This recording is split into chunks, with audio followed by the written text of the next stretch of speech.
para rawuh, para sepuh, para pepunden, para leluhur, para sedulur. Nyuwun pangestunipun kula namung sadremi mbabaraken niat kekajatanipun Pak Ali Mahmudi. Ingkang sampun jenerat wonten ing rangken sajen rampatan ambengan ingkang ginelar wonten ngarsa panjenengan sedaya menika. Wondene niat kajatipun Pak Ali Mahmudi sepisan. Nilakaken raos syukur kunjuk dumateng ngarsanipun Diat Kang Akarya Jagat Allah Taala. Dene menapa anggenipun tinitah gesang wonten ing jagat padang wiwit purwa ngantos purwa madya ngantos dinten sakmangke taksih pinaringan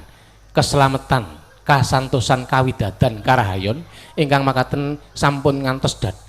kandhek kepara saya jejeg anggenipun Pak Ali Mahmudi momongi dumateng kulawarganipun dumateng garwa putranipun momongi dumateng raja ajinipun tanem tuwuhipun bumi Banjar pekaranganipun ingkang mekaten sinampura disampurnakake dening Allah kapindhoning Rasulullah sinambung donga basuki saking para rawuh ingkang sami nekseni wonten papan mriki sedaya kabul kabuka saaturan Pak Ali Mahmudi ugi ngaturaken bubur abang bubur putih nggih bubur abang putih pralambangipun roh petak saking bapa roh abrit saking biung memulai memetri ngabekti dumateng tiyang sepuhipun kekalih tiyang sepuh jaler lan estri nggih tiyang sepuh jaler estri permila dipun memulai dipun pepetri dipun ngabekteni panyuwunipun Pak Ali Mahmudi ngarsa dalem Allah Taala. Pangestunipun tiyang sepuh tansah banyu mili lumintir dumateng jiwa badanipun Pak Ali Mahmudi wiwit purwa madya ngantos usananipun mangke ing puputing yuswa tansah dipun slametaken dening Allah kapindhoning Rasulillah sinambung donga basuki saking para rawuh ingkang sami nekseni sedaya kabul kabuka. Saaturan Pak Ali Mahmudi ugi ngaturaken bubur manca warna memulai memetri milujengi dumateng seduluripun Pak Ali Mahmudi seduluripun Pak Ali Mahmudi garwa lan putra-putranipun sedulur ingkang karimatan ingkang boten karimatan ingkang kasebat ingkang boten kasebat ingkang sak jiwa raga ingkang boten sak jiwa raga sedulur ingkang lair bareng sedina sing madha rupa kakang kawah hari-hari lan sedulur keblat papat ingkang nunggil diat sanding sifat bumi geni Banyuangin sedulur ingkang ing tengah sedulur marmati ingkang lair bareng sakwat ingkang adoh tanpa wanganan cedhak tanpa senggolan permila dipun memulai dipun pepetri dipun wilujengi panyuwunipun Pak Ali Mahmudi ngarsa dalem Allah Taala manunggaling sedulur tansah sabiyantu angombyongi dumateng pagesangan dumateng bebrayan dumateng gegriyanipun Pak Ali Mahmudi sak keluarga garwa lan putranipun andhatosna kukuh bakuh santosa teguh wiyana ingkang makaten sinampurnakaken dening Allah kapindho Rasulillah sinambung donga basuki saking para rawuh ingkang sami nekseni sedaya kabul kabuka. Pak Ali Mahmudi ugi ngaturaken sekul punar sak judo memulai memetri milujengi dumateng kaki among nini among melekat kanan kiring permila dipun memulai dipun peperti dipun wilujengi panyuwunipun Pak Ali Mahmudi ngarsa dalem Allah Taala tansah tetek jejeg kaki among anggenipun momong raosipun nini among anggenipun momongi jiwa badanipun Pak Ali Mahmudi manunggaling jiwa raga sak jiwa sak raga santosa teguh timbul sanjata lara tinebihna ing lara raga lara gung lara wigena makaten sinampurnakaken dening Allah kapindho Rasulillah sinambung donga basuki saking para rawuh ingkang sami nekseni sedaya kabul kabuka.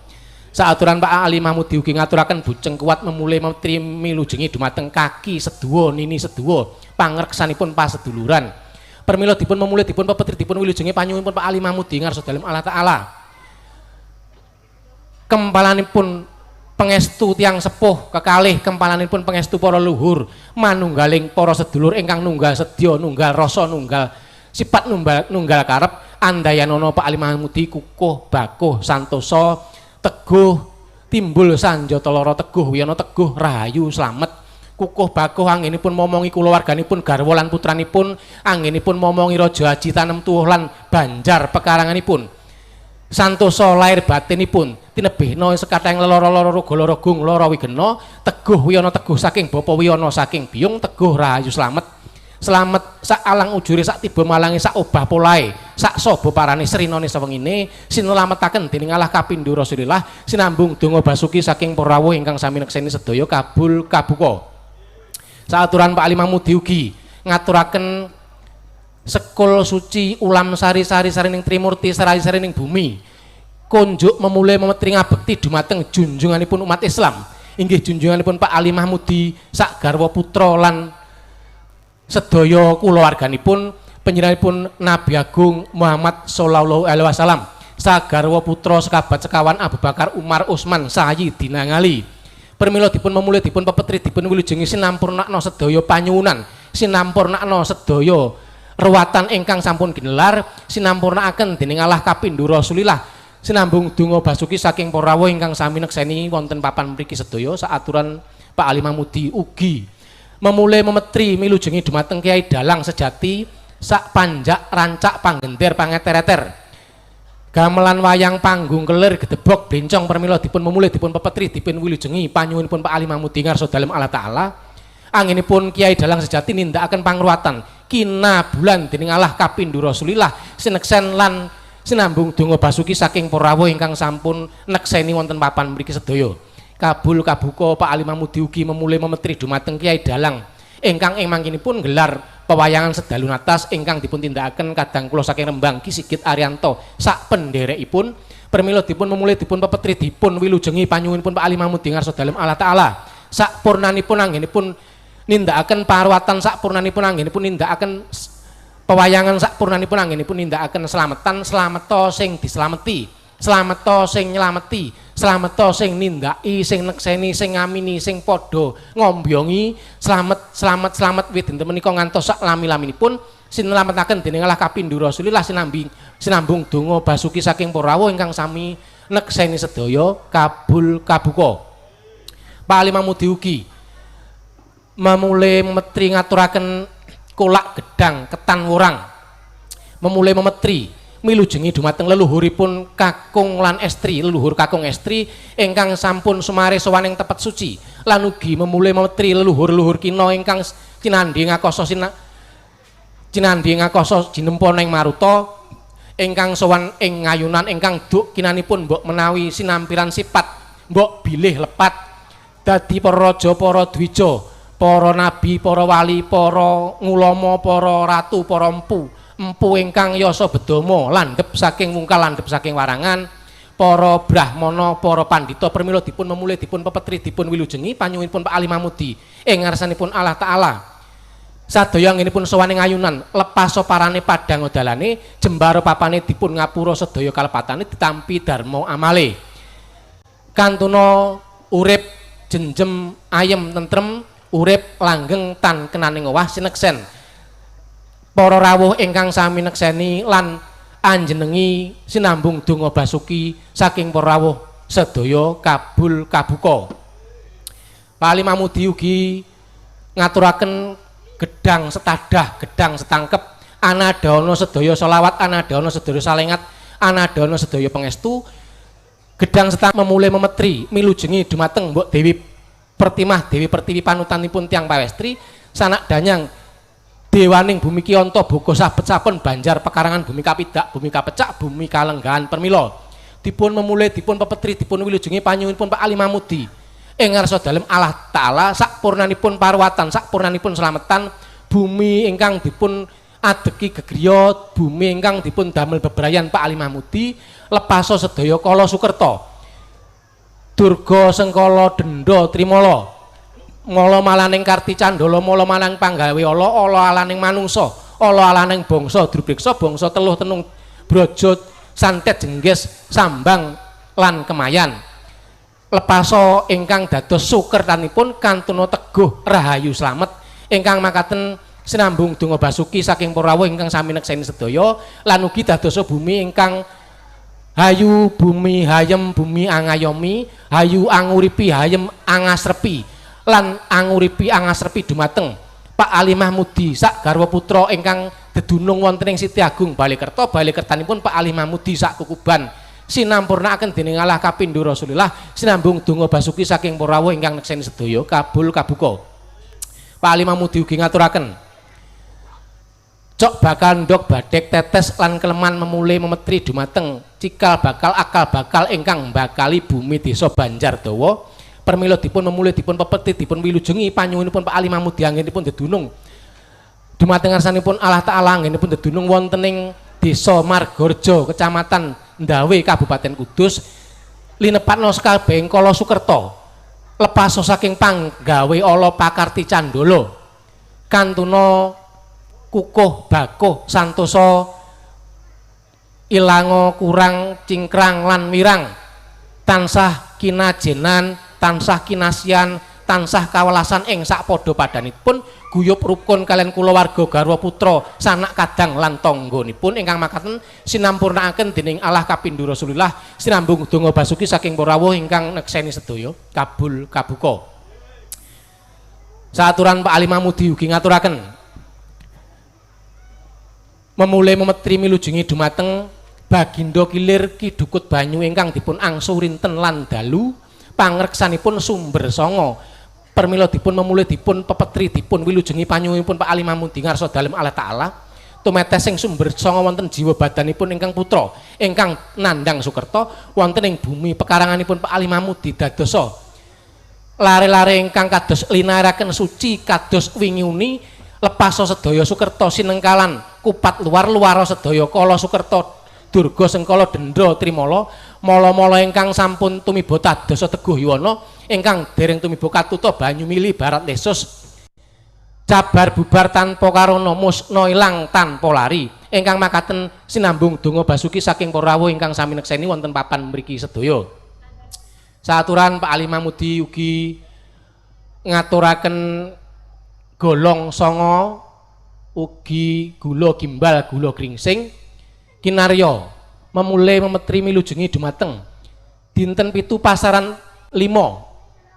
sasi 12 taun 8 windu sekawan wuku 3 dosa lan ugi memulai memetri milujengi dumateng dinten sakjodo rinten lan dalu ingkang dumawah wonten ing dina Rebu Kliwon Rebu 7 Kliwon 8 15 neptunipun 1500 15.000 15 yuta 15 reksa 15 keti Allah sing nekseni Muhammad sing nyolawati Bapa biyung ingkang nyaringati sinaringatan kuat lan slamet kinuwatake dening Allah kapindho Rasulillah sinambung donga basuki saking para rawuh ingkang sami mapan wonten ing nekseni ing mriki sedaya lan ugi gumula gimbal gula gringsing kinarya mapas uwasing dina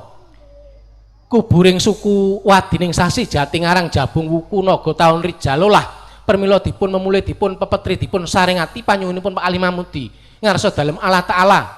anginipun nglampahi pagesangan anggenipun nglampahi bebrayan anggenipun nglampahi gegriyan anggenipun ngukup kulawarganipun sak garwa lan putranipun wiwit dinten samangke slamet sak alang ujure sak tiba malange sak obah polahe sak saba parane srinane sewengine saben dinane slamet